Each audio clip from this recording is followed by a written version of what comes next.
by 5.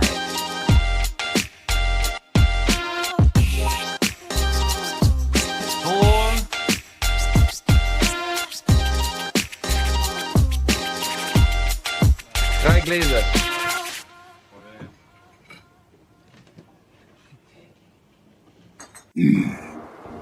Two.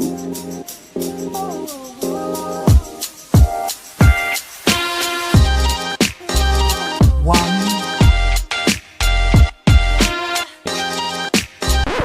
That's no moon.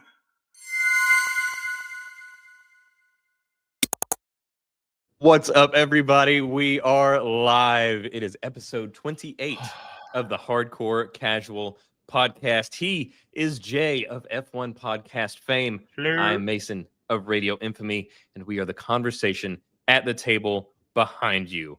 Welcome, everybody, on this, the week of, what's today? It is August the 21st, and we are coming fresh off. I think it's over now, right? Gamescom is officially wrapped, right? Yeah, I'm pretty sure it's wrapped. I mean, I've had a busy day. While we certainly are live, I'm barely alive. So agreed. Yeah. Also similar. So yeah, it has been a big week of news. There was the thing earlier this year where we had Summer Games Fest and all of that, and not nearly as much news came out of Summer Games Fest as did Gamescom, which I was not expecting as much news and reveals and things like that as we did get at Gamescom. But I'm glad that we got them. I'm very happy that we got them. Yeah, but me too. that's gonna be the primary focus of our show today. Might be a few other little side things. I did wonder though, because he might be the guy that does it every year. I don't know. But the thing that got me was Keeley. Keeley This dude, like, Yeah, man. he has got to have some sort of like racketeering thing going on where he's just like, "Hey, heard you got a game show. You know, sure would be awful if something were to happen to it. You know, Yeah. maybe if it just seems like he's just the guy. Like they just go to him now, which." Fair. I don't know how he got himself into this position, but it's always either him or Greg Miller. And between the two, please give me Keeley, every time Really? over Greg Miller.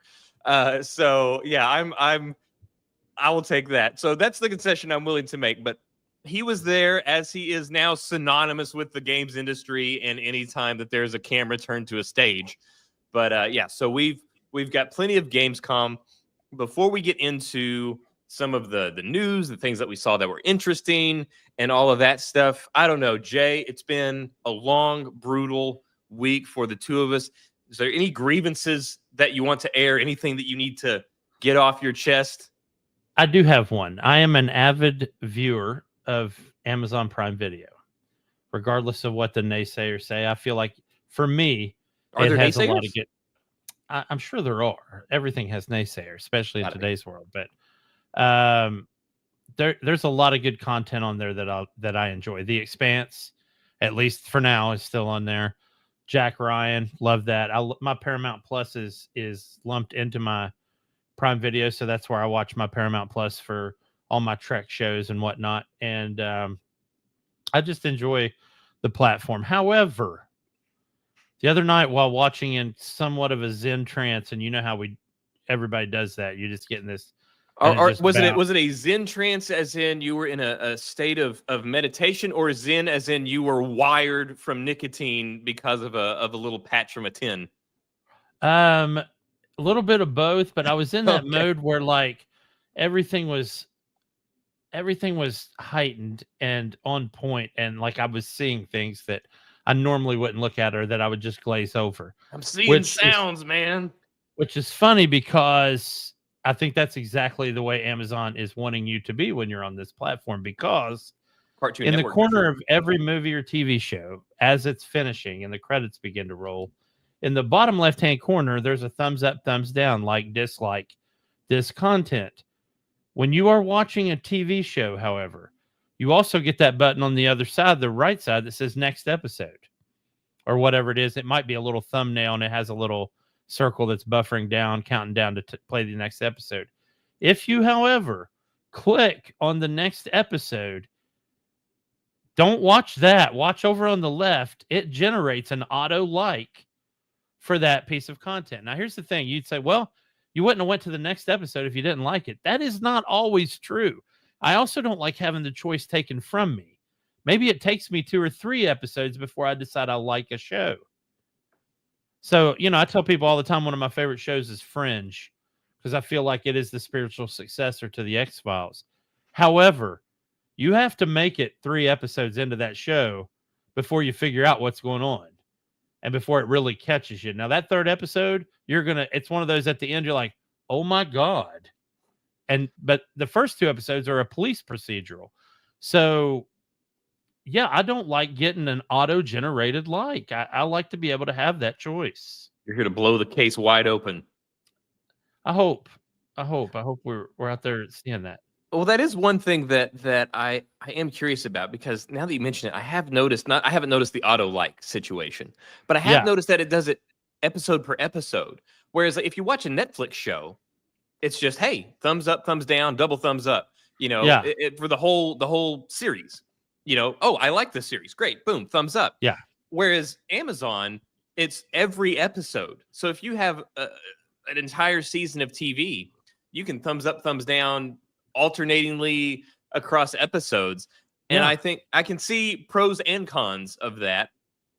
The pros being that you can have a more granular look at what people do and don't like. It's not necessarily going to be like, oh, people just hate this show. It could be, oh, people hate this one episode of the show or something like that. They can steer clear of that, but it's also a bit meaningless. I think, like, if you like a show, you like a show. So I don't know. It just seems like a bit of a thing, but it is sneaky. It is sneaky that they would do that to you. Yeah, absolutely, man. Again, it's not actually that they're doing it. It's that they're robbing me of my choice. There you go. Yes. Forcibly, well, not forcibly, but very sneakily taking it out of your hands. So I will kind of go through here. There was so much news from Gamescom. I'm not even entirely sure of how to even go about structure. If we try to make some sort of structure and kind of attack things here and there, this would be a 6-hour show. Our show would be longer than the entirety of Gamescom. Yeah. But we had, day 1, day 2, there was Xbox had their own separate showing from the sort of the main Gamescom stuff. There was all sorts of things going on, and I certainly couldn't list all of the games that were listed or had some reveal or trailer or updated information or about. Couldn't do all that, so I took down the ones that I was interested in, and then some that are just noteworthy for one reason or another, even if I'm not particularly excited about them. So I guess we can kind of go through that. And there were some that I also didn't take note of because I knew that you would. And you could have still done it, man. I don't care. Well, no, because there's some that I won't necessarily be interested in, but maybe you can sell me on them, because I'm sure we'll both have things here to talk about all of them. But we're just going to try to hit some of the things that we found interesting. So I guess we can just start with this list here in no particular order. But one of the first things I saw, of course, this is one that I'll just mention just because it is a thing and not because I'm particularly interested in it, because I'm not. And that is COD Blop 7, Call of Duty Black Ops 7, which takes place apparently in 2035. And they released, a new trailer that included some gameplay and stuff like that. And I won't lie, the gameplay actually did look interesting to some of it. But the fact that if it was called anything, maybe this makes me a bad person, or this is showing my bias. If it was called literally anything other than Call of Duty, like, I would probably be interested in it. If it was called, I don't know, Edge of Danger or anything, literally anything other than a Call of Duty game, I would be like, oh, maybe this looks cool. So, and I got to tell you, just my only 2 cents on this is, as a pure Battlefield guy, and I always have been, there were 2 Call of Duties that I enjoyed very much, and those were the OG Modern Warfare and Modern Warfare 2, not the newer iterations of Modern Warfare. So you said it takes place in the year 2035. For me, it takes place in the land of I don't give a shit. Yeah, my money's going to BF6 for sure. Yeah, they announced that there's going to be a 4-player co-op of the main story campaign. Okay, that's cool. That is the first time they've done something like that, and I was like, okay, Yeah. that sounds interesting. And they had some odd looking gameplay mechanics. I saw a grappling hook. They had a little bit of a thing where it was like a kind of like a jetpack, not quite a jetpack, but you could kind of get little extended jumps out of it, and some sort of very Christopher Nolan-esque nods with some bizarre Inception-like things. I don't know if that's actually happening or if your person's losing their mind, but some odd stuff. So I'm not particularly interested in it just because it is Call of Duty, but I don't know. Perhaps they can pull some stuff off that will actually make me intrigued. I'm not convinced of that, but we'll see. Next, I know this is one that a ton of people are excited about, and maybe this makes me a bad gamer, but I just never got into the first one. I don't think I even ever tried to play the first one, so don't hate me. But Hollow Knight Silksong, long awaited, was announced to. They didn't give a specific date, but it is going to be releasing this year. And Silksong's been a thing that's been on the burner for a long time. So Hollow Knight Silksong releasing this year, but I never played the original. I never played the original Hollow Knight. I did not either. I watched my son play a little bit of it, and I can see where there's some interest in it. But for me, it looks like a, it's I classify it into the Nintendo category. So, yeah, I'm not gonna use the word. I am gonna use the word waste. I'm not gonna waste my time when there's a lot more meaningful stuff for me to get into. Yeah, and I'm not entirely sure. I know that it's a side scroller and all of that, and I know that, like I said, I know that people love it. This is one where I'm not entirely sure why people love it, but that's not to say like, oh, this is garbage. I don't know why people like. I honestly just don't even know enough about it to know what it is that people find so endearing about it. I don't know if it's the gameplay or the story or both, but there you go. If anybody was anxiously awaiting the arrival of Hollow Knight Silksong, you don't have that much time left. So you've only got a few more months left in 2025. So sometime between now and then, you'll have it. Resident Evil Requiem. So they did some more trailers. We got to see some more reveals for Resident Evil Requiem, which is Resident Evil 9. They revealed the new Stalker character. So like the, what is it? Lady, I can't think of her name. Whatever, the tall chick, the tall vampire chick from the one before, and then all that, where they are constantly chasing you, and it's kind of like the Alien and Alien Isolation, where there's always this threat of this stalker character. So they have a new stalker character in Requiem, and it is a hideous looking beast. So that was revealed. Let's see some other things that there's one that keeps popping up that I'd heard about for a long time. And I know that this was one that they showed at Summer Games Fest, and I'm hovering somewhere between indifferent and intrigued. I don't know. And that's Pragmata. Have you seen that one? You know, that where it's like, it's like a man in a spacesuit with a kid on his back. Yeah. And I even watched a trailer like 2 years ago, I think, or maybe at least a year ago on that game. And I don't know, man, it didn't grab me or anything. So it was like one of those things where I really haven't put a lot of time into looking up information on it. Same. It's like that thing where it's like, I don't think I'm interested, but then I'll see something. I'm like, well, that actually looks kind of cool. That looks interesting. That looks intriguing. But then I'm never so intrigued that I actually go and seek more information. One, though, that I am very excited about, and I believe that you probably are at least somewhat as well, and that is Onimusha Way of the Sword. So yeah, of course, man. I mean, I played the shit out of that on PS2 back in the day. So, yeah. And that's one thing. So do you know when the last Onimusha game released? I don't. I only ever played the very first one, but okay. I loved it. So I don't know when it was. The last Onimusha game to release was Onimusha 3, and it released in 2004. So we are 21 years from the release of the previous game. So, as you would assume, this is not a direct continuation. It is essentially a reboot of the series. So, you will be playing as a new protagonist. It's Miyamoto Musashi. And so that's going to be that. They revealed some more gameplay. It looks great.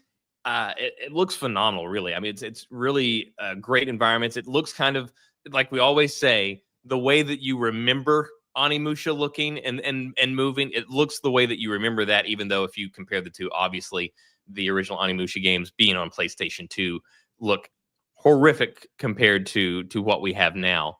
But it looks fantastic, and there were even bits where they were showing the protagonist like zooming around and moving, and the way that he would hold his sword and everything while also holding onto his belt. I mean, it brought back memories that I'd kind of forgotten, about the original game. So I'm so looking forward to that. Like the Resident Evil games, because obviously this was whether you may or may not know, probably do know, to anyone that will be watching, that the Onimusha games were actually one of the several games that have been created while attempting to make a Resident Evil game. Other games like that include like Devil May Cry. I did not that kind know of thing. that, man. Yeah, they were working on a Resident Evil game, and it just kind of went a different direction, and that became Onimusha. And so the Resident Evil games, at some point, I don't know exactly when it was, I just kind of fell off of them, and I haven't really gotten back on. I need to try some of these more recent ones. I know that people love them, but I've just kind of fallen off. I need to get back on. But the Onimusha games, I was on board with those all the way until they just dropped off in 2004. But I'm very excited for Onimusha Way of the Sword, for it to come back. It looks fantastic. And if you love like the Sekiro Shadows Die Twice and those sort of Neo, the brutal difficulty samurai games, this is one that kind of has that look. But if you sort of like the idea of those games, but aren't so enjoying the sheer difficulty of those games, this is going to be like a good middle ground where you get the environment, you get the looks, you get the whole vibe of the samurai in this horror show kind of thing without the horrifically punishing Dark Souls difficulty of some of these other games. The funny thing is too, though, they're going to have a lot of competition in that footprint, because we got, and hopefully I'm not stepping on your toes here. If I am, I'll shut up. But Ninja Gaiden 4, same vein as kind of Onimusha, but there is nothing not difficult about a Ninja Gaiden game. They are always supreme. To me, they're probably what gave the guy that created the first Souls game the impetus to do that. Those games were, and I'm not a throw your controller guy. I'm absolutely not. Those games will make you do it. Well, speaking of Ninja Gaiden, difficult. I believe they had a bit of a presence as well, right? They did. Yeah, they did for 4, and looking like we're going to get it on Game Pass, which is awesome. So excited about that. And plus, Ninja Gaiden was like back at like, I had the original NES, and my favorite 3 games on the original NES were Strider, Mega Man, and Ninja Gaiden. And Ninja Gaiden was so hard. It was also the one that had no save like Mega Man. And, Mom would do the whole, hey, dinner's ready. And I'm like, Mom, one more level. And she's like, get your butts down here. And then she'd come upstairs and just yank the power cable out of the wall. Yeah. And I'm not being figurative. She would yank the power cable out of the wall, or she'd push the reset button. And yeah, you just wanted to cry, man. It was awful. But anyway, yeah, that's a crazy footprint this year. I mean, we just had Wu Chang recently, and that game looks sick. And then now we've got a Lords of the Fallen sequel coming. I did see the Lords of the Fallen 2. Looked very very nice. I like that art style. So hadn't played really any of the first game, but Lords of the Fallen 2 looked great as well. The first game looks great. At some point, I'll have to try them out, but I just don't do well with those sort of Souls-like games. I think the one that I most got into was Sekiro. But outside of that, man, I just don't find joy in bashing my head against a wall 200 times for the one time that I make a hole in the wall Right. and then celebrate it. It's just not my thing. I get why people enjoy it. I do understand, and I actually enjoy watching people. Like, I'll watch streamers play those games. I can't do it. I don't have the patience to do it myself. So yeah, I understand why people dig them, but I just can't do it. I can't do it. So Yeah. I'm looking forward to stuff like Onimusha, or I guess I'll jump down a little bit here, or something like the Black Myth games, which have sort of that sort of vibe, but without that extreme difficulty curve. And Black Myth Wukong was obviously a big hit, and it was kind of the flagship for Chinese games. Obviously, Japanese made video games have been a huge deal for a long time. JRPGs and all this stuff, like such a huge integral part of gaming. Chinese games, not so much. And the Black Myth Wukong was one of those, like I said, like a flagship for Chinese games in the mainstream console, PC, Yeah. all that kind of stuff. And they now have a sequel that was announced, and it's Black Myth Zongkui. And if anybody was interested in Wukong, obviously this is going to be right up the same alley. What they showed, they didn't show a whole lot. They don't even have a whole lot done. They said it's very, very, very early in development. They just wanted to announce it, get something on there, because the date of August 20th was significant to them. I can't remember what the significance was for them, or I don't know if it was them as a studio or in just the Japanese culture or something, but they wanted something out there, so they announced it. Got a bit of a really just a teaser kind of a thing, but looked great as far as just the vibe and the environment. So cool to see that. And again, like I said, guys, these are in no particular order, so bear with us as I'm just jumping around. We got all these in crazy order, so they're listed in crazy order. One that's another great one, that where we have some hits, some misses, but that's the Lego series. So the Lego series, especially those made by TT Games, are great. And we have Lego Batman Legacy of the Dark Knight. And it I is did not see basically that. You didn't? Okay. So have you Yeah. played the Lego games, like the Star Wars Legos games? Oh And, yeah, of course. Yeah. and how they like the Skywalker saga, where they like do all of Yes. the Star Wars. So they're doing that with Batman, essentially the Dark Knight. But And they have done that like 4 times, if I'm not mistaken. well, but this is the gameplay is Legos, but on top of that, the combat system, it's like Arkham, like the Arkham series. Oh wow. And you have like a free roaming Gotham that you're flying around, and doing this whole Okay. thing. So it's going to be a really interesting thing. I don't know. I love those games, and they scratch that itch that I have of like just trying to, like, once you realize that you can destroy something in the environment, and it like creates those little smaller Legos that you gather up, and Yeah. yeah, that it does something to me whenever you can just destroy something and then gather up the little The points and studs. then use it. Yeah, numbers go up, and those hook me. And the Lego games, they're good at it. This is one that I'm very intrigued by, and we had previously gotten really nothing, and now we actually have something. So it's called The Blood of Dawnwalker, and this was a video game that we knew was being worked on, but we just had no real details. It's being made by several people from CD Projekt Red that were involved in The Witcher 3. And they created their own studio, and they started their own vampire-centric RPG. And sometimes when you have these spin-offs where these people work on these really successful games, or these very successful studios that are known for a particular type of game, they start their own thing, they spin off, and you see what they've produced, and it's something so radically different than what they had previously worked on. And that is not at all the case here. If you liked The Witcher 3, I'm betting chances are pretty strong that you're going to like Blood of the Dawnwalker, because that looks like a Witcher 3 mod. I would Yeah. suggest looking it up.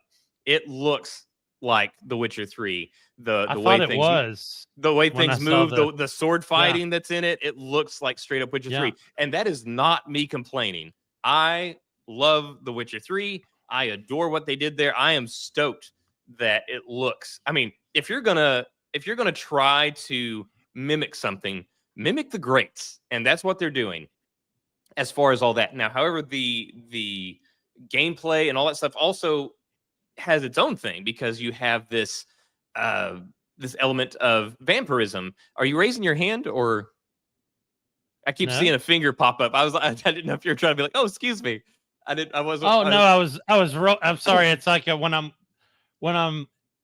actively listening to somebody. It's just okay. something I do. I Sorry. was like, I hope I'm not talking over him wanting to make a point. No.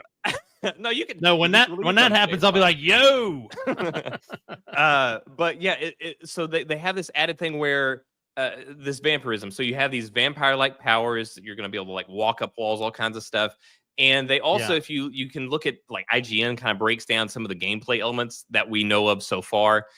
But basically, you get turned, you become a Dawn Walker, where you are not a full-on vampire. You're kind of like half and half human, half vampire. So The as blade. usual, you get exactly. You get some of you get like the strengths, but you don't get the weaknesses.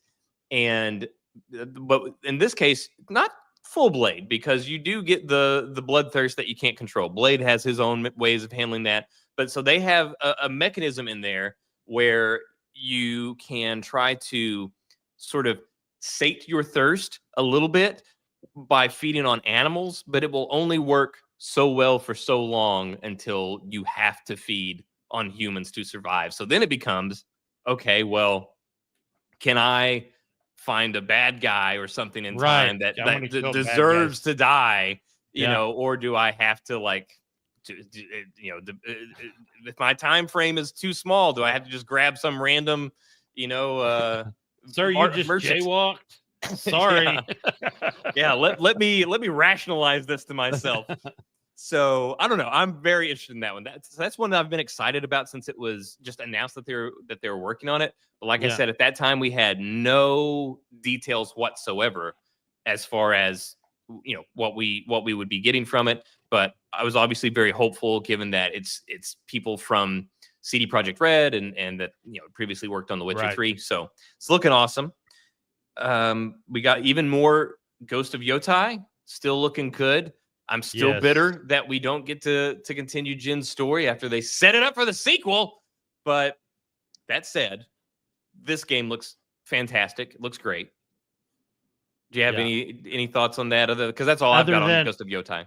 Other than my son likes to crack on your idea of they actually set up a sequel for Jin Sakai. I'm staying out of this one. So if you ever want to go toe to toe with Lark Nightstride, just let me know and I'll set that up. That's fine. Yeah, you just let me know he's wrong. Very, very wrong. I'm sure he'll say the same thing. But again, I do not want to be in the middle of that fracas. Any viewers, feel free to comment your support for my stance on that. I will say this. I personally am excited for the game. You're never going to find a setting quite like, and it's going to be a similar setting to Ghost of Tsushima. And when I'm saying setting, I'm not just talking about being in Japan, that style of Japan. Like if you liked House of Flying Daggers or Hero or Crouching Tiger, Hidden Dragon, it's got that soft, like the way the colors on Seasons hit, and it's just a really cool setting. So I'm hopefully they take that forward in Ghost of Yotai, and it's very similar, I hope.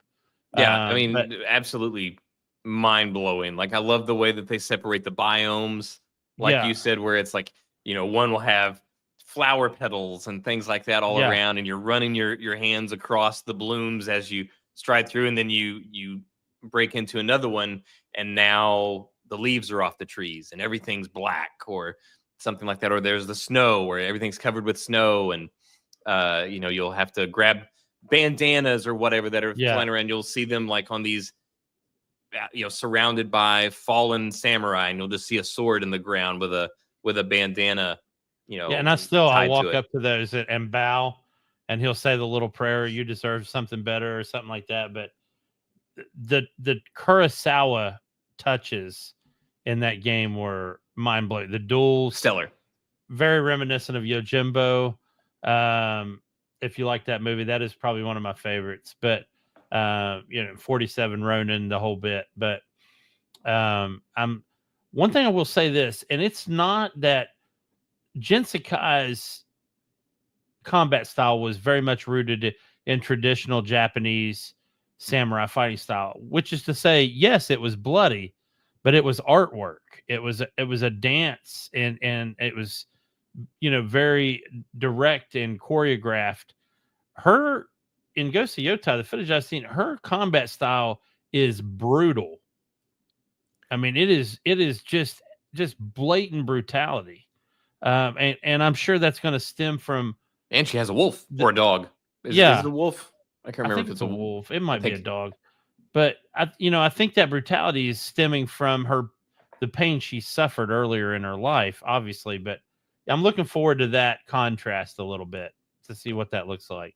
Yeah, it looks incredible. I mean, we knew it would be. Like I said, I'm bitter about Jin not getting to continue his story, but this game is obviously going to be of utmost quality. I have full faith in them, and I will say though that if after this game comes out and it achieves its critical acclaim that it is almost certainly going to get, if they release or announce a Ghost of Yote 2, I am going to be so pissed. Either I'm like. Yeah, you'll be more pissed about that. Yeah. Or just do a Ghost of wherever else, just do something else. But yeah, it's looking great. I love that, and I will say that was one thing where the most recent Assassin's Creed game, it was like, what? Nobody cares now. Like, it doesn't matter because somebody already beat you to it. We've been wanting the feudal Japan setting in Assassin's Creed for so long. And then by the time they finally get around to it, it's like, nope, somebody already beat you to it and they did it better. So yeah. All they gave us was Assassin's Creed Def Jam Icon. Yeah, it was not nearly as good. But we do get the remake of Black Flag, which I still don't think has been officially announced. But it's coming. It's coming. Yeah. Trust us. I got to tell you, I was really hopeful when I was watching KeelyCom that it would have made an appearance. Me too. I was extremely hopeful, and it did not. But because that would be one thing that they could do to get a win. Because I know that Ubisoft is short on wins these days. Yes, they are. Unfortunately, another announcement that we had was, we already knew about Indiana Jones and the Great Circle. We already knew that it was getting DLC, but they announced that Indiana Jones and the Great Circle is coming to Switch 2. And that will make it the first Xbox game to come over to Switch. So we've had some Xbox characters and things like that show up in like Smash Brothers. But here we have Indiana Jones and the Great Circle coming to Switch 2. And hopefully it runs well. I'm sure it will. If you haven't played it and you have a Switch 2, definitely look this one up because it's a phenomenal game. Absolutely captures the feel and the spirit of the first three, the only three Indiana Jones movies. And fantastic. We got to see some more from Silent Hill F. This is one that I wrote down just because it was Silent Hill, but I just don't care anymore about Silent Hill. I don't either, dude. I mean, I to say I ever did is probably a stretch. Even I was more of a Resident Evil guy, and I just didn't. I don't know. Yeah, I played, the first however many there were, two or whatever, and then there's whatever. And then whenever Kojima was going to make the Silent Hill game, I was stoked and into it again. And then, of course, obviously that fell apart. And after that, I was just kind of like, whatever. So it's a thing, Silent Hill F, but I'm still not that intrigued by it. I'll throw this one out there just because it comes along with some other rumors as well. Okay. But we got a trailer for Fallout Season 2. Got an official look at Fallout Season 2. Yes, man. I think you and I discussed that at some point. But yes, dude. I got to tell you this, and this is what a buddy at work asked me. He's like, "Well, how was the trailer?" And I'm like, "I really think they're going to capitalize on the current star power of Walton Goggins in this season. I feel like this is going to be mainly his season, and it's sad for what's her name, Ella Purnell or whatever her name is. I feel like she's busy. She's got plenty going on. Yeah, and that's true. And this isn't a pick, but I feel like she's going to take a back seat in this season. I think so too. I think she'll be in every episode, but I think, like you, I think that it will her story will not be the focus. I think she'll be kind of like, I think like you said, I think her role will be that of Walton Goggins in the first one, where she is in every single episode, but hers is like the thing where every couple of episodes you'll see her story progress a little bit. Whereas Goggins is the one that's going to be going forward. A lot of great power armor shots. So, looking forward to seeing that. And the other piece I want to say is it looked like they're doing the fans a solid because most real fan, and this is so sad, and I hate this because it's a dig at Bethesda. And as much as people like digging on Bethesda, they gave us so many wonderful franchises in Elder Scrolls and Fallout. But most people consider Fallout New Vegas the zenith of Fallout. I don't. I think Fallout 4 was, but Fallout New Vegas is considered, like I said, the top of the food chain. And for them to do the fans a service and saying of course, it was a natural progression. They were in LA and now they're going to Vegas. It makes sense. Yeah, well, and I think one of the things about the game itself was that was one of the first times in the Fallout series where you could make a decision that truly, no spoilers, but truly reshaped the layout of the game after you made that decision. And talk about Fallout 3? No, New Vegas. Oh, yeah, you're right. Yeah.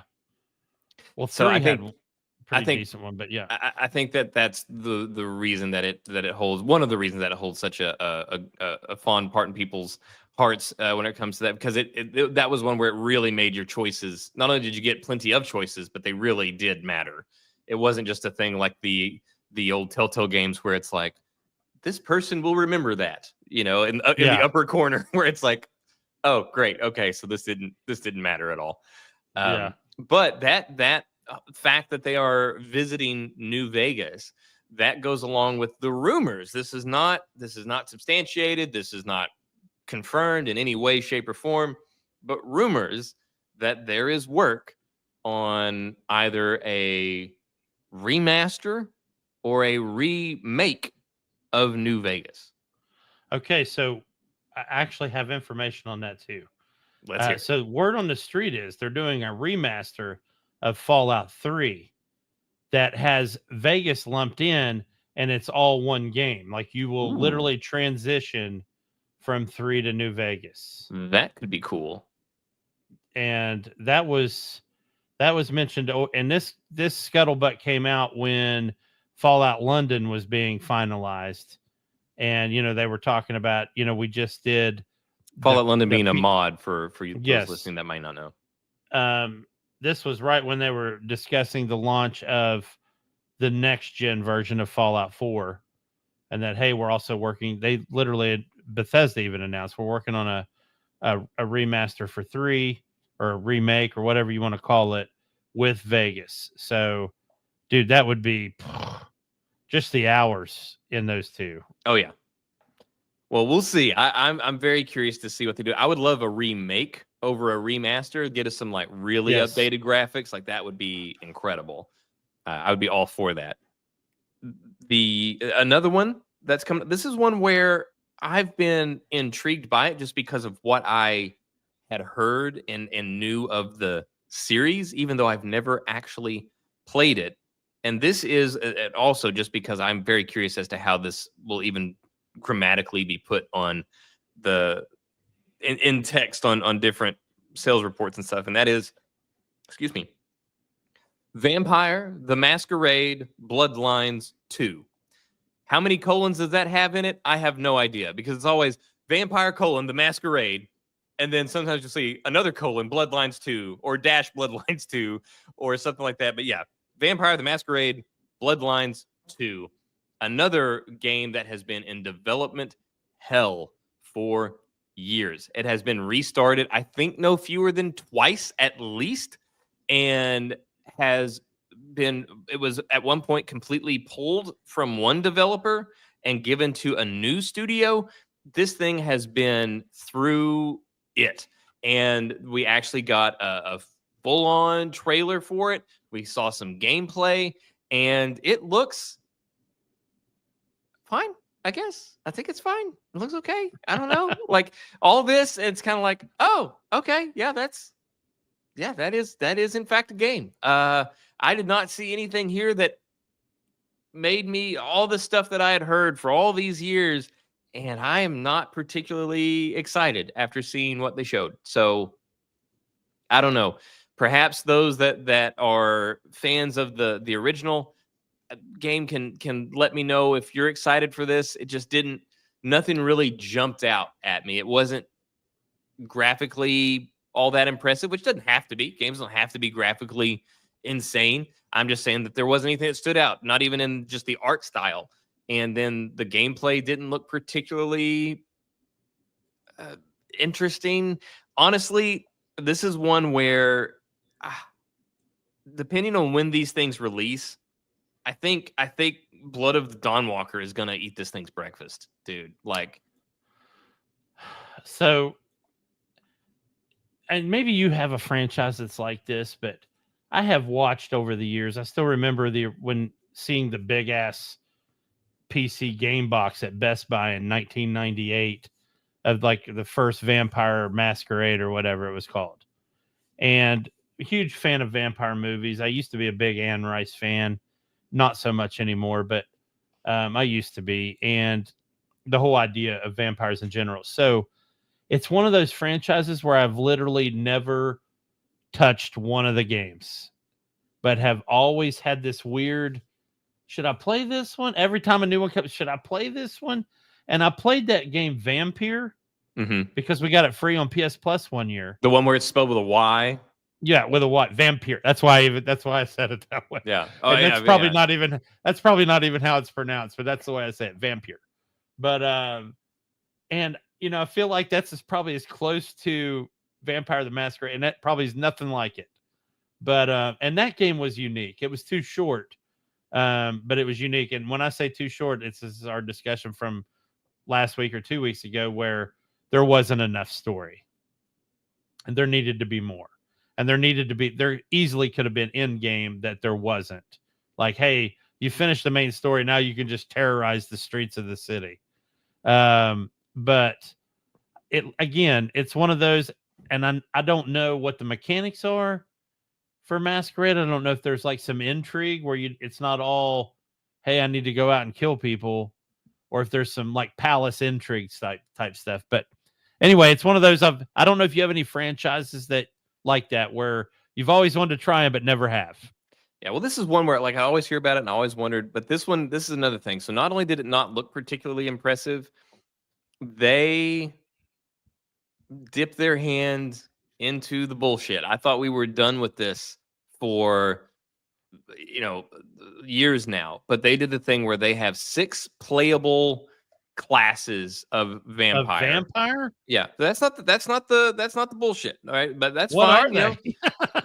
So they have these different families or whatever, and each one has particular abilities.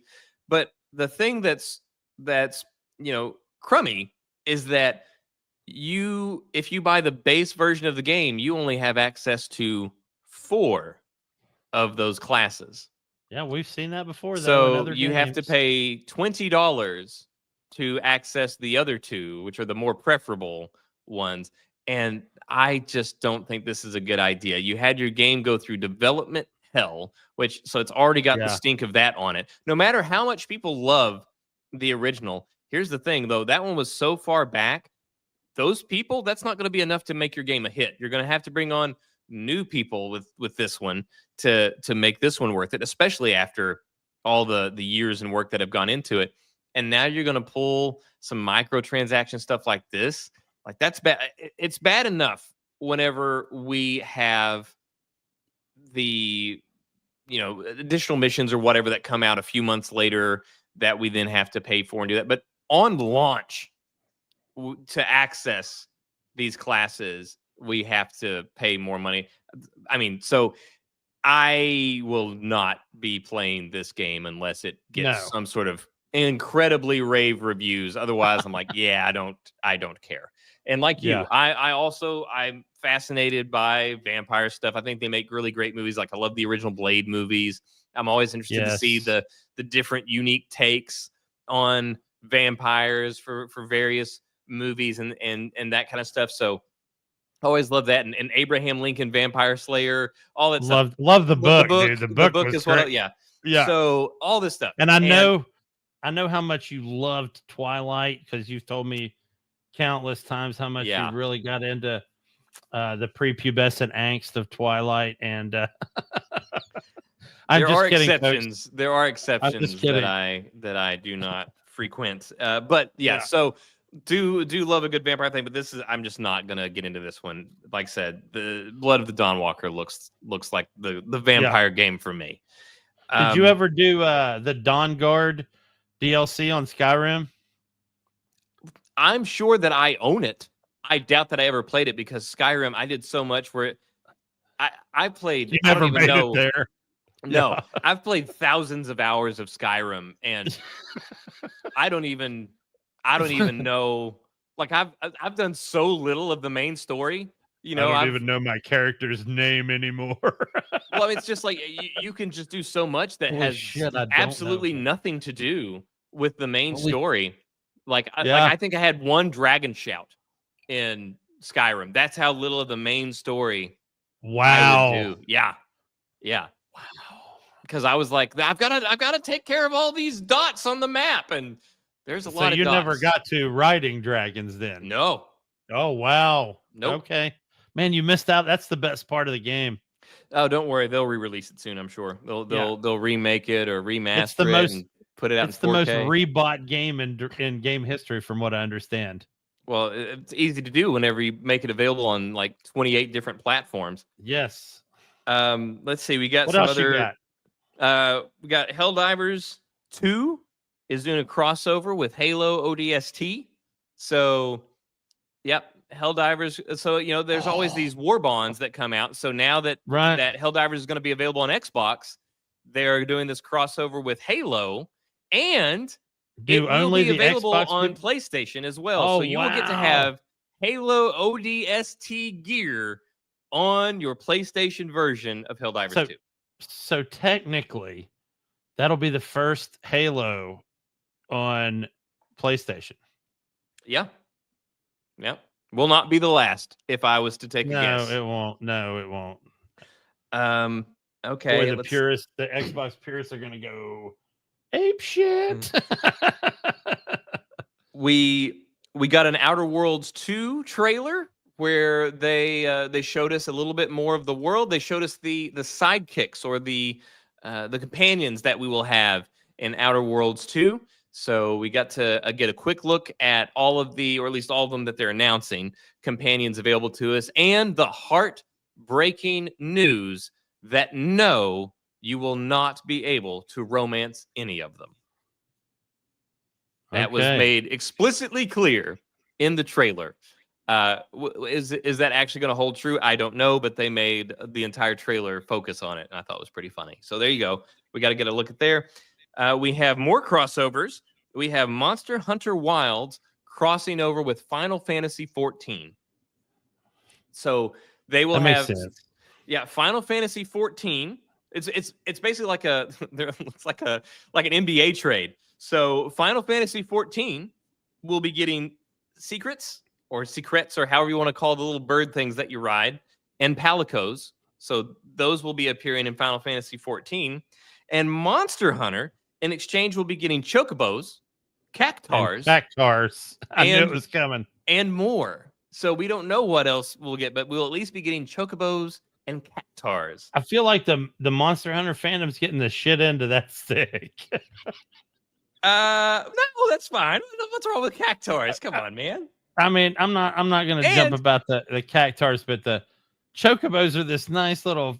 They look like Big Bird from Sesame Street, and secrets or whatever you call them. in your daily life, they're kind of mean looking. Well, I will say, because I can't tell you how many, like going online and doing these hunts and whatever.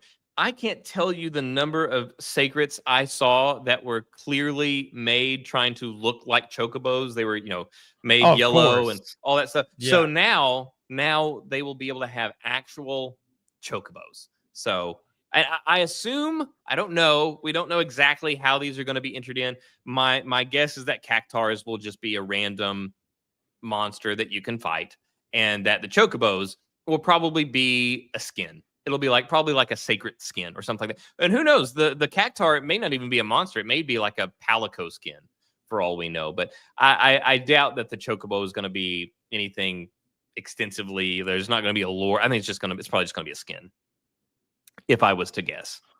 So next up will be Monster Hunter X Helldivers 2, and we'll get to drop on our sacred. Well, I know for sure that we're going to need to be doing, you, me, Rob, everybody, Chad, Dean. We're going to need to be doing some more Monster Hunter. We're going to need to be doing some more Helldivers too. The last two that I have written down, we have Valor Mortis, which I thought looked pretty interesting. It was made by the same people that made Ghost Runner, and it is a alternate history version of like Napoleon's invasion with monsters, people turning into monsters and stuff like that. It looked interesting. It looked good. I was like, I'm intrigued. I like a good alternate history, and this looked like a really interesting Jekyll and Hyde take on the Napoleon era. So there's that. And now one that I am very interested in. This is the last one on my list. And one game that we have spoken of often here on the show, and we both love, and that is Disco Elysium. It is a really unique RPG.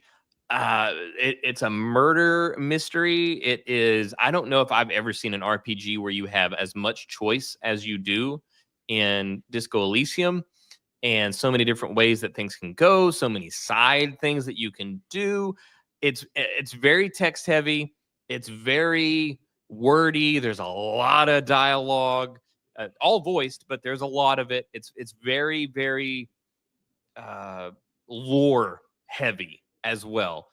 But I love it. If it sounds interesting to you, absolutely go check it out. But we have a spiritual. This is the other thing. So the company that made Disco Elysium was called Zaum, which sounds bizarre. It also sounds like something straight out of Disco Elysium, but yeah, it's called Zaum. And there's this whole big lawsuit that happened between some former employees of Zaum and the company and all this other stuff, because it was basically an IP battle.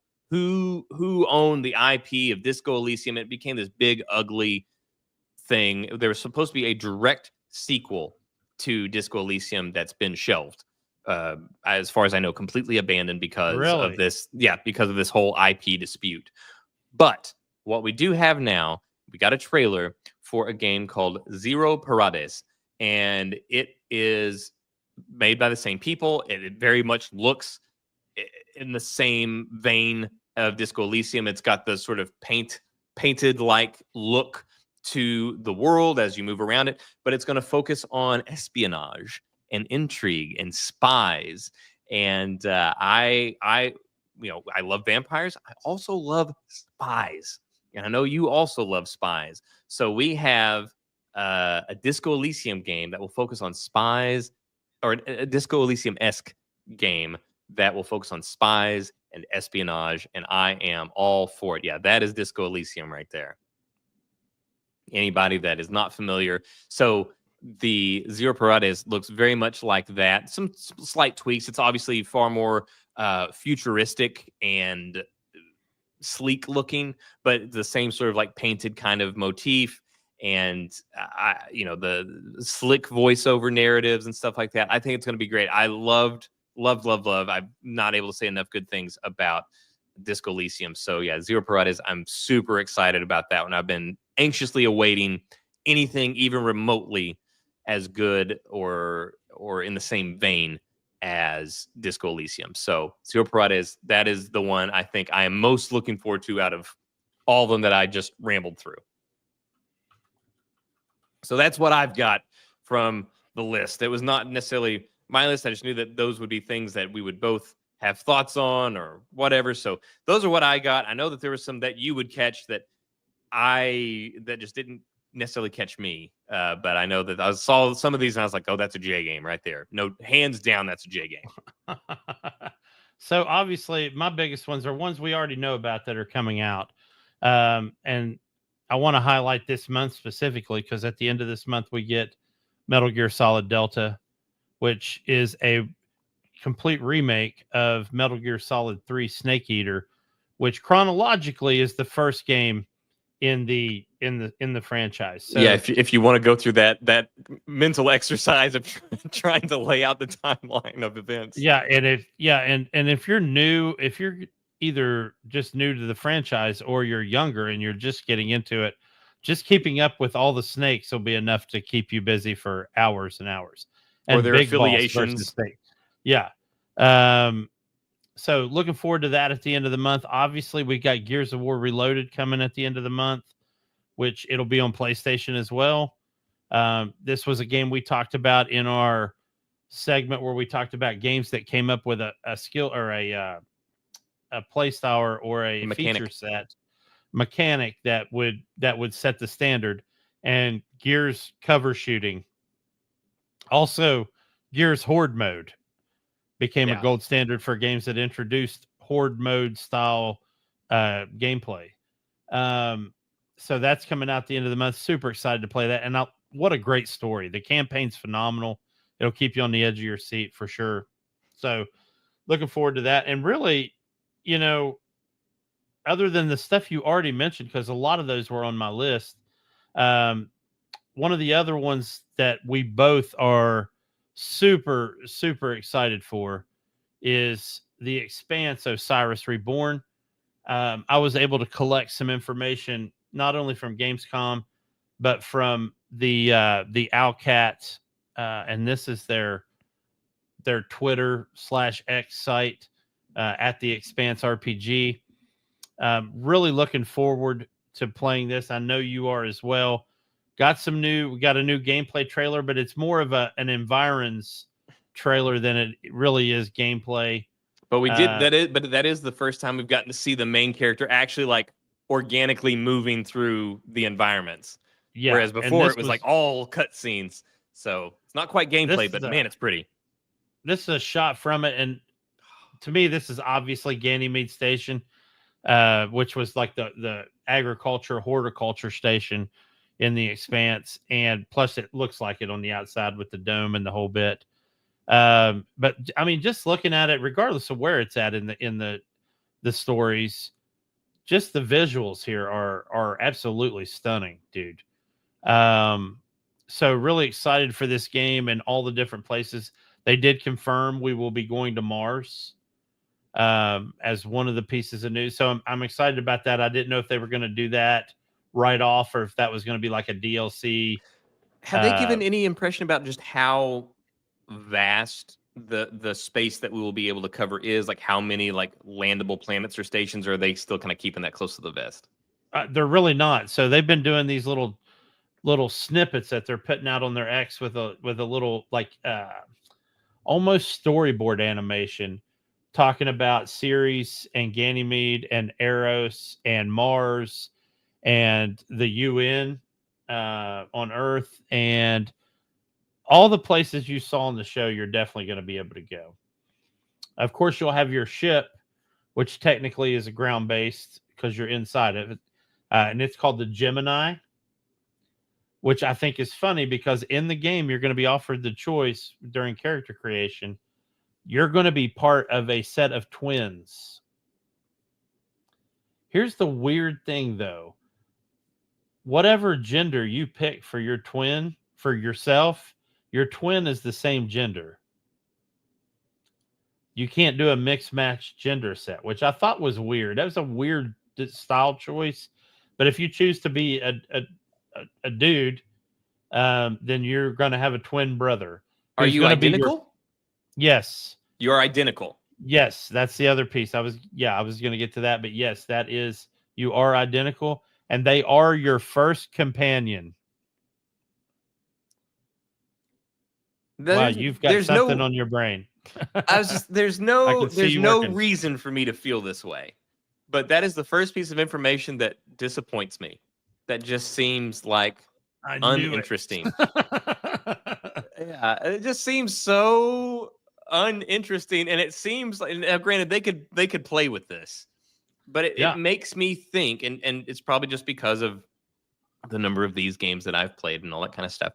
But it just seems like this is setting up to be like the identical aspect of it to be part of a story twist or something like that. It just seems like a blatant setup for some chicanery, some shenanigans. Yeah, And I also think it's funny your ship's called the Gemini, which were the twins. So I'm sure that's no accident. Yeah, a little on the nose there. I also think it's funny that at the beginning of the show, I talked about Amazon robbing me of my choice. And here again is The Expanse, which was carried by Amazon, robbing me of my choice to decide what the gender of my twin is. Bastards. So, bastards, right? Here's a combat shot. And I'm actually focused less on the combat than the, pardon the pun, the expanse of this shot. Well, and the particle effects. And the particle effects are legit. You can see there that one of the view screens has been blown out. It looks like, you might walk up there and get sucked out the window. Although we do have a dead body here not moving in the little bit in the background. But again, I don't know where this is. It's obviously in the galley. I see the galley word there, so it's obviously there. But and we see cover. You have the ability to lock into cover, which we saw in the original trailer that they released, the teaser trailer.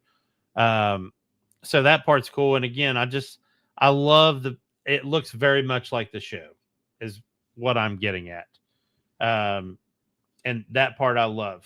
They also confirmed that you will have a drone companion that belongs to one of your crew called Dr. Shush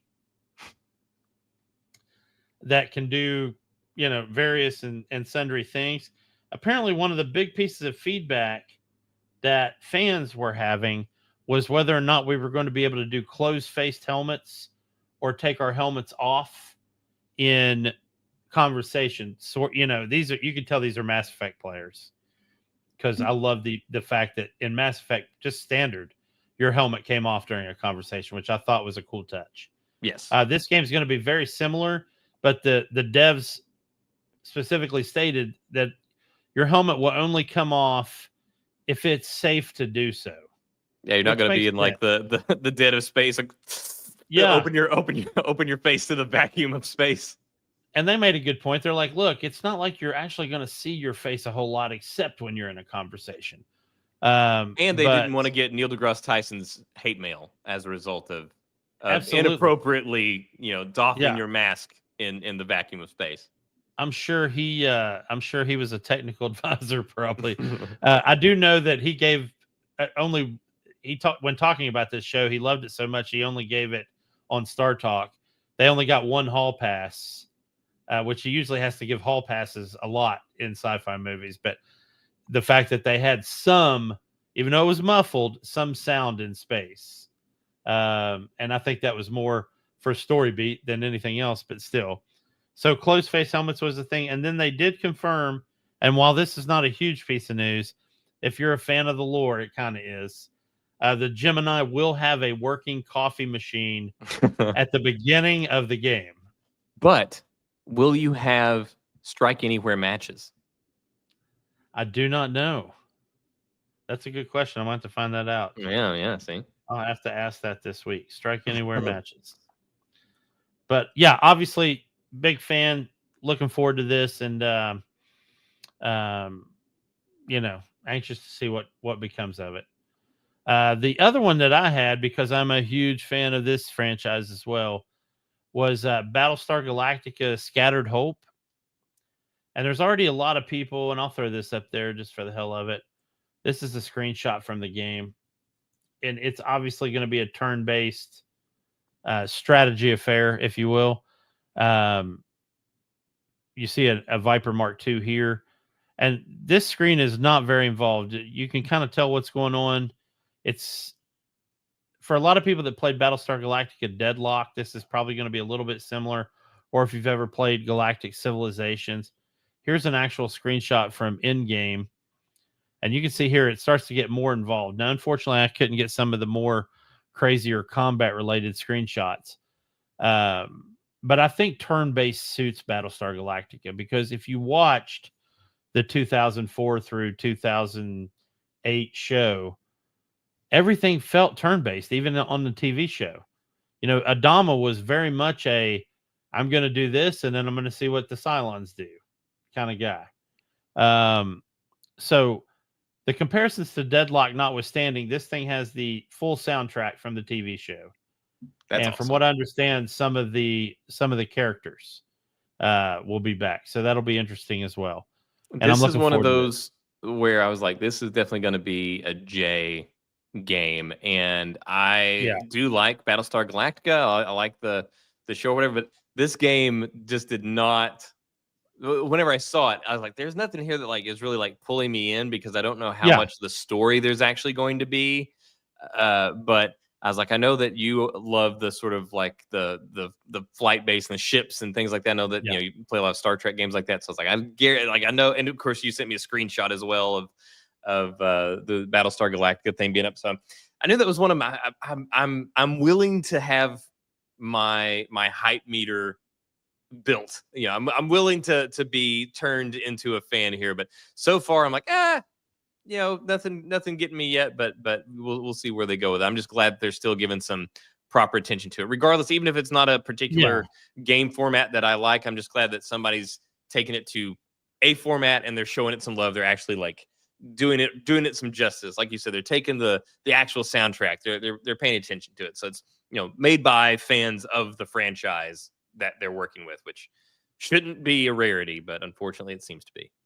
Yeah, and I still wish they would do a game where right at the beginning you decide whether you want to be a Cylon or a Colonial, and it's a 3D action flight game, or mixed, where you do some flight and some on the ground. Create a character assigned aboard the Galactica, you get assigned a Viper, you know, or you can be a Raider and get assigned a Cylon Raider or whatever, and eventually maybe work your way up to becoming a skin job, where you're doing like political or spying and all that. A lot of the underground stuff that they did to try to sabotage the fleet. I think that would be cool too. I think that would make a good premise for a game as well. And also a decent multiplayer, because, you know, go into the multiplayer and it's like Cylon or Colonial, and that's that. And then you're having it out in space. So I think that would be a cool concept to have as well. But anyway, that is my 2 cents from Gamescom, plus all the stuff you brought up. Obviously, super excited for Battlefield 6. The beta spoke for itself. They didn't even need a Gamescom presence. They are adding some stuff to Battlefield 2042 over the next couple months. They have a special event pass going on right now where you get to play one of the old school maps, Iwo Jima, and compete in this event pass to earn swag and, you know, cosmetics and different things for Battlefield 6. So I think that's really cool as well.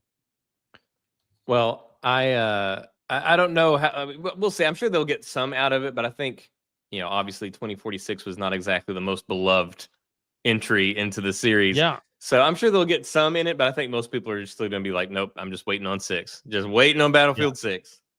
Although it has brought me back into the beta, brought me back into 2042. So, you know, I do give them credit for that, because I have enjoyed playing it over the past couple weeks. But the only other gaming news I had really was, I mentioned it last week, and I know it's becoming my version of GTA and Randy Pitchford, but Star Wars Genesis did launch version 8.3 this past weekend, and I went through the 1.5 hour update process because I don't have Nexus Premium, so I have to do the slow download version. What a peasant. He added over 1,000 voice lines. He really upped the ante on some of the Star Wars feel to it. He swapped out any remaining Earth or NASA based decorations with Star Wars stuff. He changed some of the crafting mechanics so that you could work with Beskar finally without having to go to Mandalore to do it. He also level set the Mandalorian mission to get your Beskar armor to 25, which I got it right at the beginning because I was playing on a previous version. So I'm happy I'm past that, so I don't have to worry about that. But now you can just reap the rewards. If you're starting new, you're not going to get that armor for a while. You're going to be rolling in the full denim Mandalorian armor for a little bit. So anyway, really excited. Traveler's armor. Gotten to play probably a couple hours into it so far.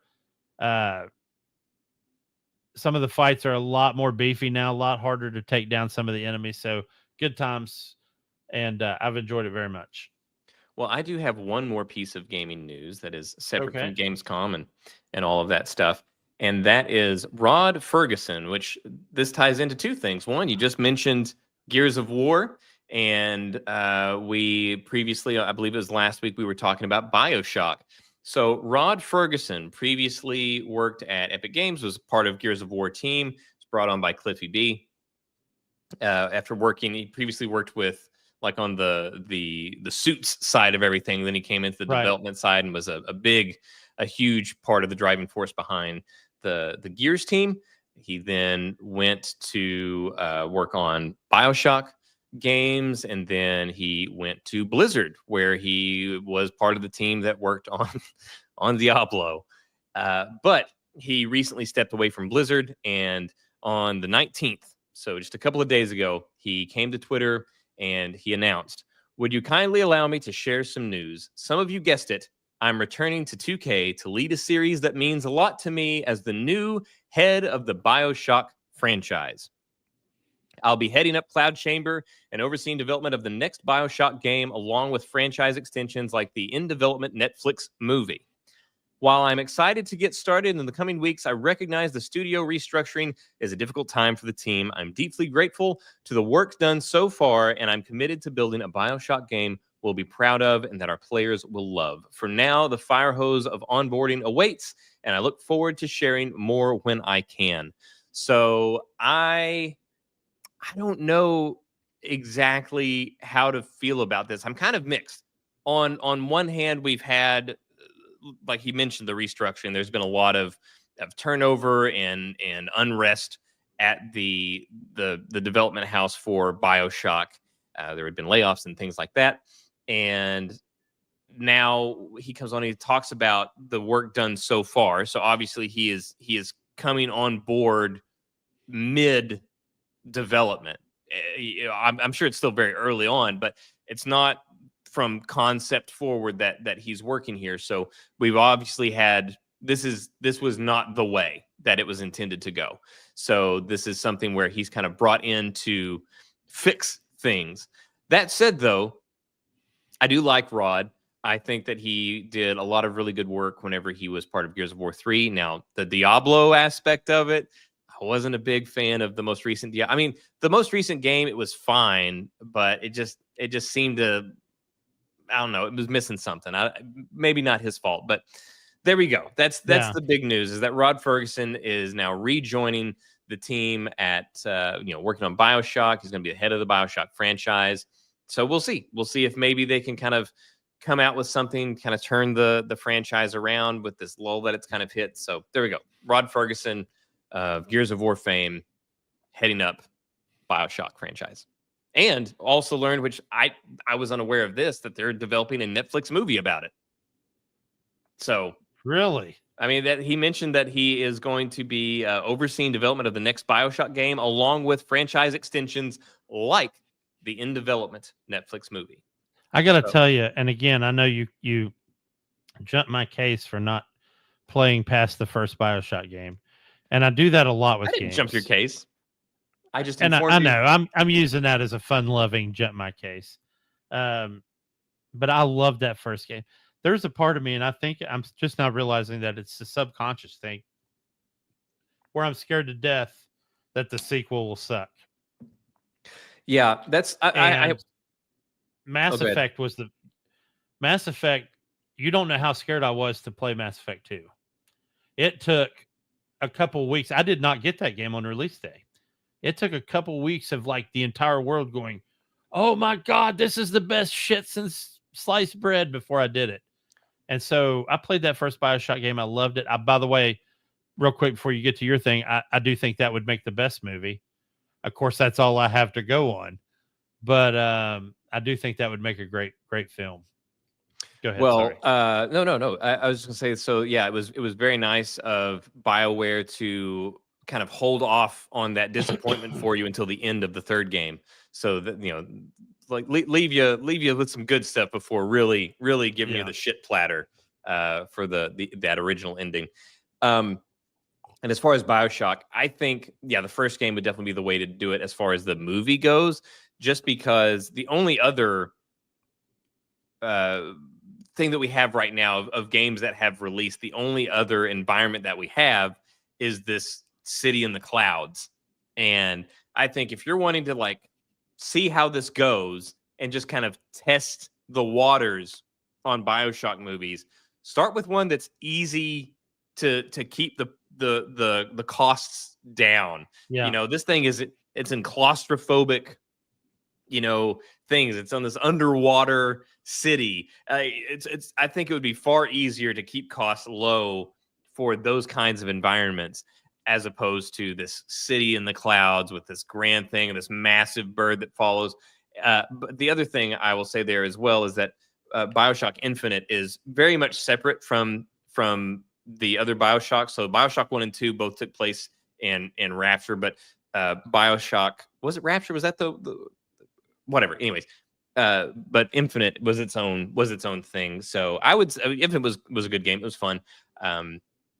I would say I would have no problem recommending that to someone, especially if they enjoyed the BioShock games. But I'm definitely curious to see where they go, and I think that they should continue that, where it's more of an anthology, where they just kind of keep the same sort of vibe. They keep this thing where it's like, okay, yeah, you can get these power ups and get these powers or whatever, but make it its own thing again. Keep it completely distinct, separate from the other stuff, and make it its own thing, its own world, its own sort of self-contained thing. Yeah, absolutely. So that's all I got to say on that. All righty. Well, man, I had a little segment that I wanted to do tonight, and I hope you'll indulge me, because you and I have been on this journey now for a little bit, for 28 episodes, and love the podcast format.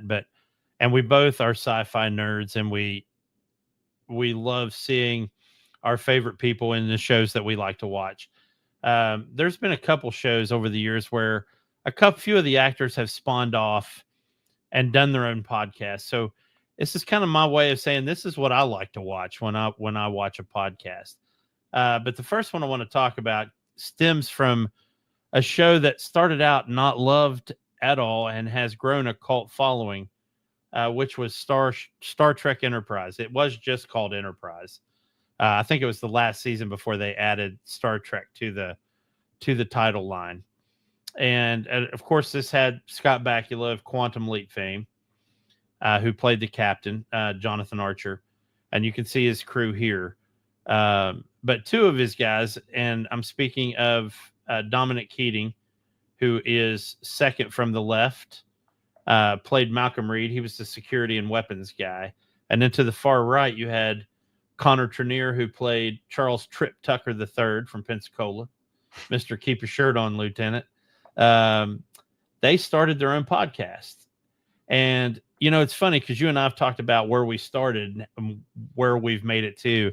These guys, I think they've changed their name of their podcast like 4 times. They started out as Shuttle Pod 1, which I thought was a great name because there's so many episodes of this show where they're stuck in that freaking shuttle pod. But not only do they have Star Trek cast members, and not just their own Star Trek, but other Star Treks. They've had Jonathan Frakes on there and whatnot, but they have other celebrities on there all the time. They're based out of LA. I saw the Tim Allen episode recently, which was hilarious. But it took them, I don't know what episode number it was. It took them a little over like a year and a half to get their own captain, Scott Bakula, on there, which was a great episode. And of course, they talked about what it's like getting older because they were all so much younger when this show launched.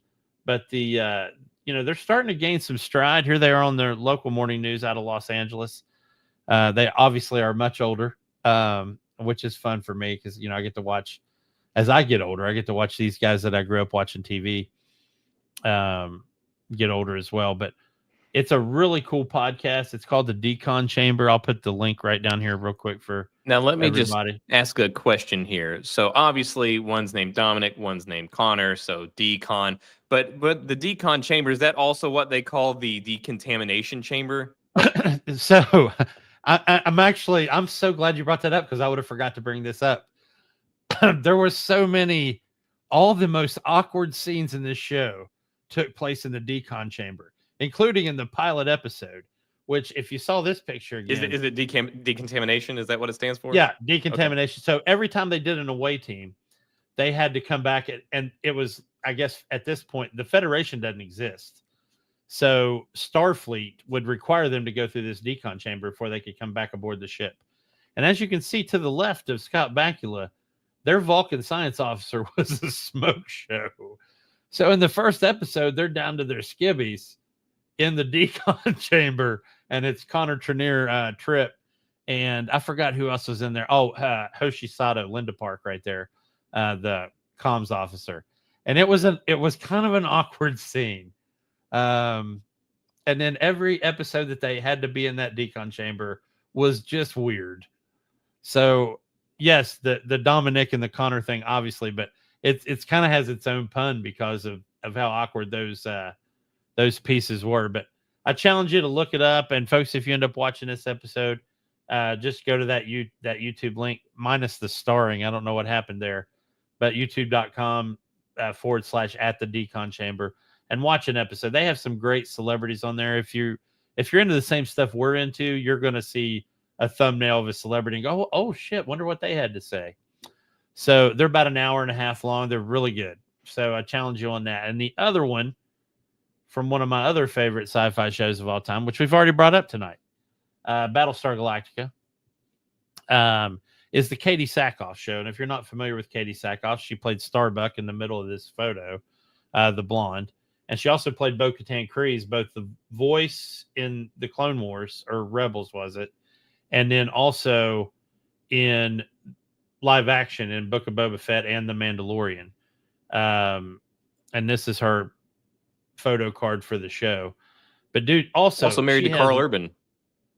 I did not know that. Holy crap.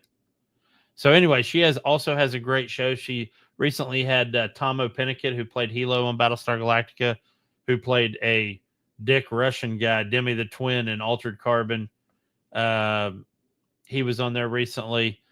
She's had, Eddie that played Commander Adama on Battlestar Galactica. And then she's had, what's the guy? I always forget his last name. Played Lex Luthor on Smallville. Michael Rosenbaum. Yes. Oh. So she was on his show, and then he came onto her show. Yeah, his Inside of You podcast. Yes. Inside of You, Michael Rosenbaum. Which is funny because she has, after her show, she has a little segment called Hindsights, where it's a little bit shorter, and then she does a clips show where it's just pieces of each of the episodes.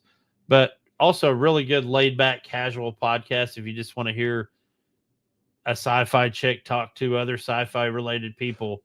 Well, I will say that Katie Sackhoff is also, she's like nerd royalty because not only is she's done obviously a ton of sci-fi work, but she's also, so many actors will do sci-fi roles because that's just what they got. That's what was available. That's what they took, whatever.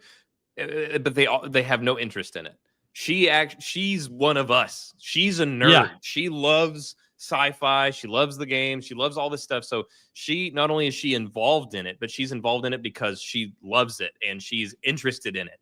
So she can not only be part of it and all that stuff, but she also gets into it. She enjoys the, talking about it. So yeah, I really like her just because she is one of those actors there's some actors that seem like they kind of want to, they'll do the thing and then they make it bigger and they just kind of want people to forget that they ever did that weird little sci-fi project. Whereas she loves it. She absolutely loves the world and everything. So yeah, Kay Sackhoff is awesome. Yeah, and so I've become a huge fan over the past few years, and also hilarious. Yeah, and she's funny, man, and she doesn't know it, which is great. She doesn't know she's fun, and she's very hard on herself. But it's cool to hear the struggles that some of these actors that work hard for many, many years, only getting bit parts, to finally break through and get their just desserts. So was really excited when her show came out. And again, dude, from you and I as our show, there's a lot of good growth and learning watching where both of these shows started and where they are now. Obviously, we still got a long way to go, but yeah, we do. And it gives me a lot of inspiration when I watch both of them. And these are two of my anchors when I go, I don't know, what are we doing? How are we doing? Kind of thing. So, really interesting formats, and I like both of them. So, I just wanted to share that tonight because I'm also a fan of podcasts. I'm not just on one or two. So, yeah. Well, and I will say, speaking of one of the things that all these podcasts that you bring up and that we've brought up before, that they all have is interviews, and we are still working on that, guys. Yeah. We are trying to get to. I actually reached out to Ralph Skillup to see if he would be interested in doing anything. Continue to reach out to Randy Fitchford. Continue to get the same response, but we're working on it, guys. We're working on it. We're working to secure some kind of interview for the first one, and then hopefully more will follow easier after that initial one. But we're trying. I'd love to get one or both of the guys from Decon Chamber. That would be hilarious because they were two of my favorite characters on the show already. So I thought that would be cool. And they were like ice and fire on that show. They became good friends as characters on the show, but they started off and it was like, two pieces of the same side of Velcro. So it was bad news. Well, I guess I can throw in a couple of little entertainment things here since we're talking about stuff that we can watch. I'll just say, like, one thing I mentioned to you before we actually started recording the show. I watched Untamed on Netflix. Definitely would recommend it.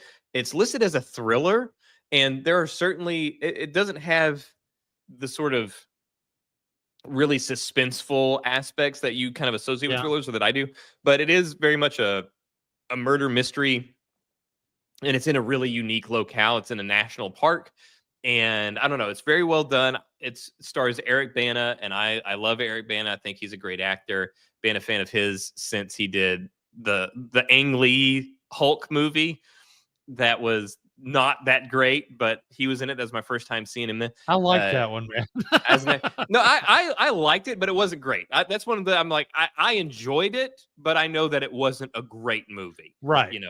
So like Absorbing Man, that's the guy that we're going to have be the antagonist, okay.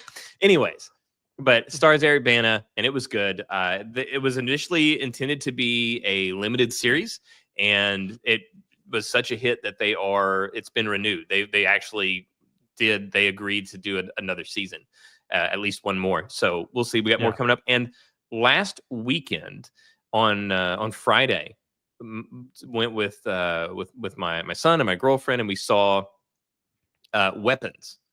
So this is one, like, my son loves horror movies. He loves horror movies, and he watches a lot at home. I don't watch a lot of horror movies. It's never been my thing. I'm not a fan of like the slashers or the jump scares.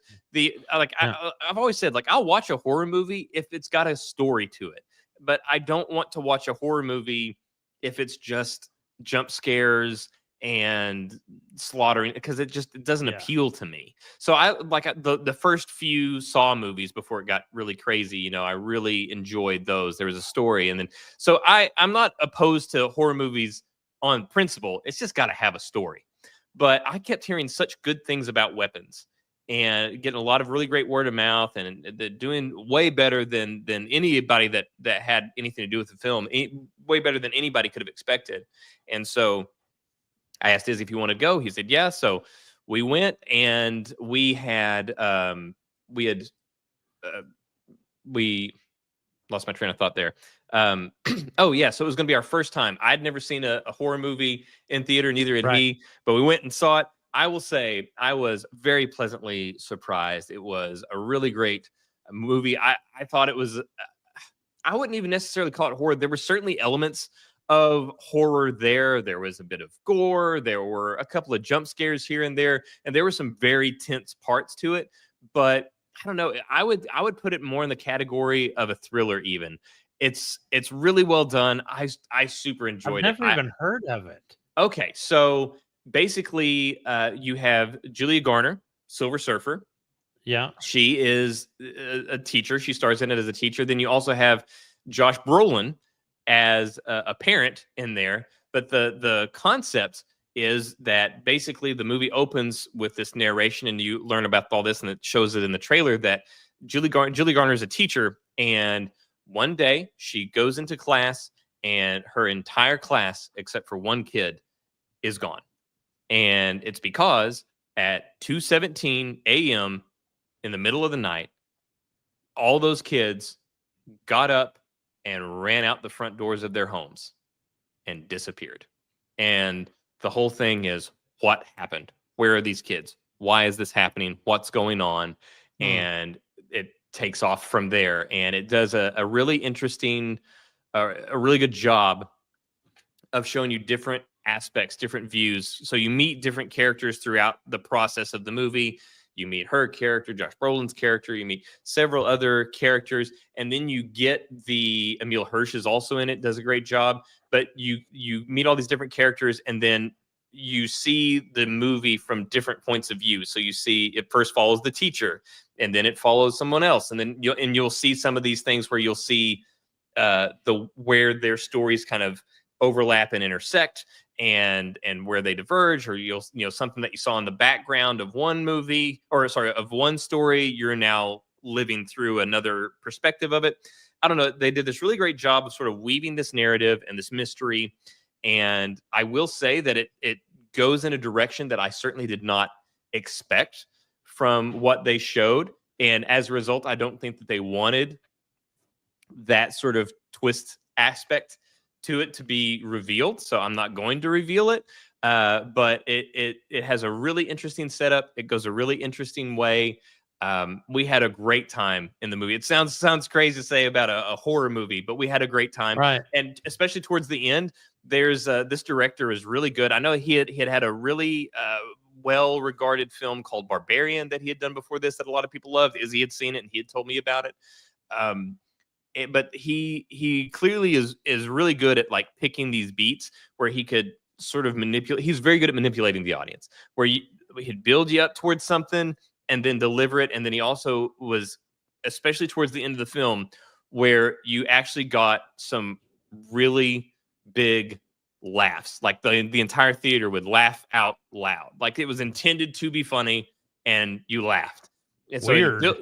So it builds you up for this thing, and then as a way to sort of just like let the pressure off the valve a little bit, he gives you a good laugh, a well-deserved laugh, and then you ramp you back up and bring you back up for more horrors.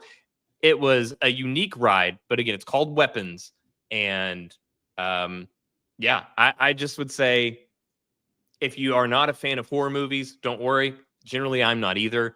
I would consider this more a thriller with some horror aspects, but it was a great time. I would highly recommend go seeing it in the theaters. It was phenomenal. I'm definitely going to watch it again. I liked it, and I hope that they do follow-ups to it. All right. Well, you heard that's it here, all I folks. have. Weapons. All right. Well, that's all I got, man. All right. Well, thank you everybody for joining us. I know this one was a little less segmented. We had just a really big, long running segment for the first bit because there's so much Gamescom news. But I'm really interested to see, now that we've gotten all this big news dump from Gamescom, I'm really interested to see what rumors kind of shake out of it as a result in the coming weeks. You know, like which one's like, oh, well, maybe this is going on, or what games were supposed to show up but weren't ready. I don't know. We'll see. I guarantee you there always is some scuttlebutt or whatever after these kind of big reveal shows. So we'll see, and we'll be following those. And yeah, there's a lot to go look at those. Obviously, we're not going to bring you everything. We're just going to kind of bring you some of the noteworthy things that we saw, because again, if we brought you everything that was covered in Gamescom, I mean, our next episode would start before we were done going through it all. So there's a lot there, but I think we've hit all the things that we found interesting. Yeah, and same, man. And yeah, these game conferences or Comic-Cons or any of that, it's always going to make for an easier episode, as far as, because there's just too much stuff, and we're always going to want to put our spin on it. So I hope you guys enjoyed it. I look forward to seeing some of the stuff that we brought up tonight come to fruition. I'm sure there'll be something that'll get shit canned and something that won't work out the way we want it to. Praying to God it's not The Expanse. Yeah, there'll be some disappointments. Yeah. There'll probably be some things that we were like, I'm not really interested in that might end up being amazing. That'd be great too. That would be a pleasant surprise. But all right, well, thank you everyone for joining us. And yeah, I guess there's nothing left but to bid you adieu. Thank you, and we will see you next week. See y'all. Thank you.